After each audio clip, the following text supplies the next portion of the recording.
Solihah, bagaimana kabar kalian hari ini? Semoga senantiasa sehat dan dalam lindungan Allah Subhanahu wa Ta'ala. Alhamdulillah, hari ini kita bertemu kembali dalam acara Guru Berkisah, dan kali ini bersama Ustazah Dia.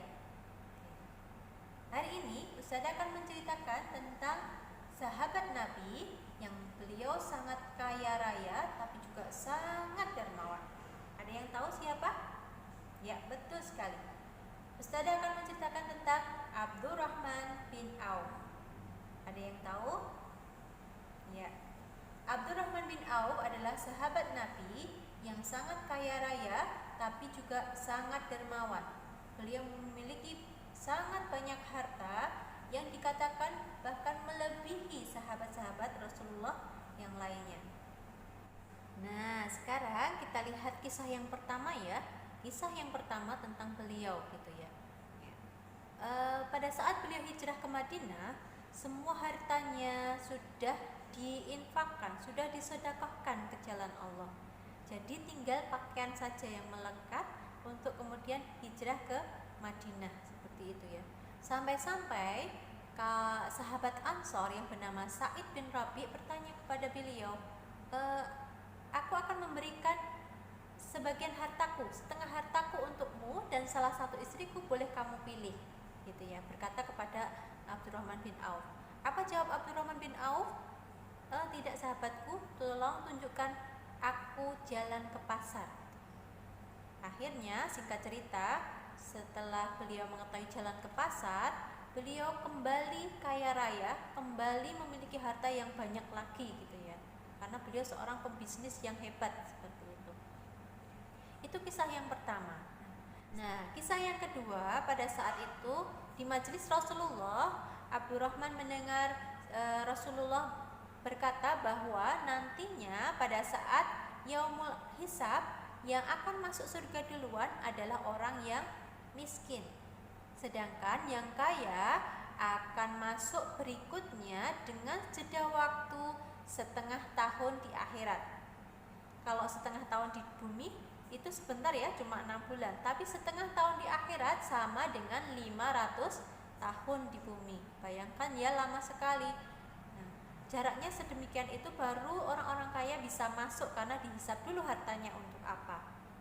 Nah, saat mendengar itu, Abdurrahman bin Auf merasa sangat bersedih. Ya Allah, aku pengen segera masuk, aku tidak mau lama-lama dihisab seperti itu ya. Sampai beliau berdoa kepada Allah, ya Allah, jadikanlah aku miskin sehingga aku akan cepat bertemu denganmu di surga, sehingga cepat hisabku dan aku bisa masuk ke surga dengan tanpa halangan seperti itu. Sampai seperti itu gitu ya. Pada saat itu, kejadian berikutnya setelah beliau berdoa seperti itu, ada kejadian di Madinah, hampir membusuk kurma yang habis dipanen karena ditinggal berperang oleh penduduknya seperti itu. Penduduk Madinah merasa kebingungan, mereka merasa hampir mengalami kerugian seperti itu. Siapa yang akan membeli kurma busuk? Ya, nggak mau kan ya, kalau kita suruh beli kurma busuk juga nggak mau kan ya.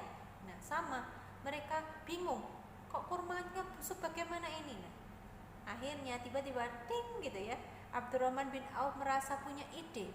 Nah, aku akan memborong kurma busuk tadi dengan semua hartaku sehingga hartaku akan habis.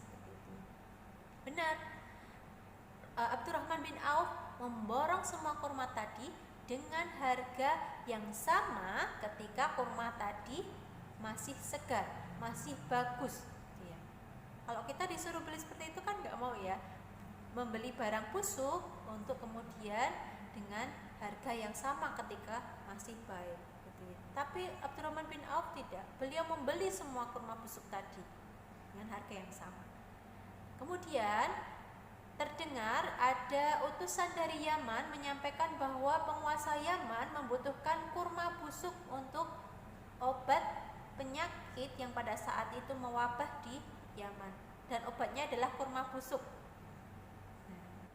Utusan Yaman tersebut menyampaikan, aku akan membeli kurma busukmu dengan harga 10 kali lipat harga dari saat kamu membeli kurma busuk tersebut dari penduduk Madinah. Bayangkan ya, semakin tambah banyak hartanya,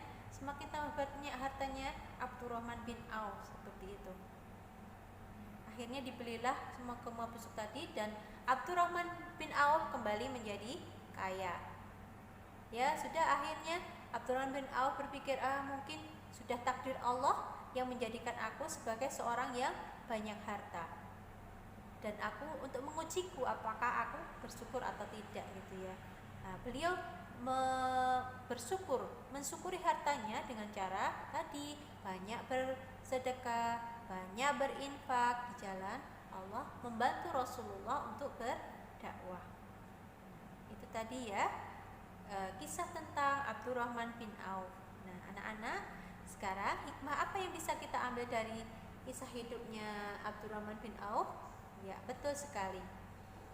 Kita mencontoh dari sikap Abdurrahman bin Auf yang tidak kemudian eman-eman, kemudian pelit karena hartanya banyak, eman-eman, hartaku masuk tak kasih-kasihkan gitu ya. Kita mencontoh sikap beliau yang sangat tidak eman dengan hartanya.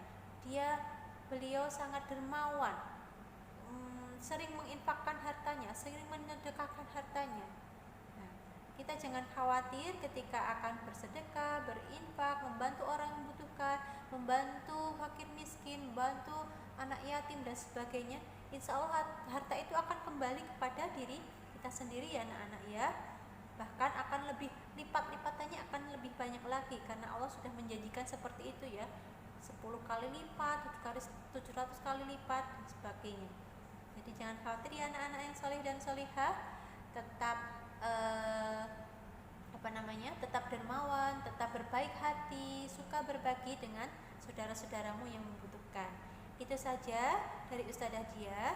Mohon maaf atas segala kesalahan. Assalamualaikum warahmatullahi wabarakatuh.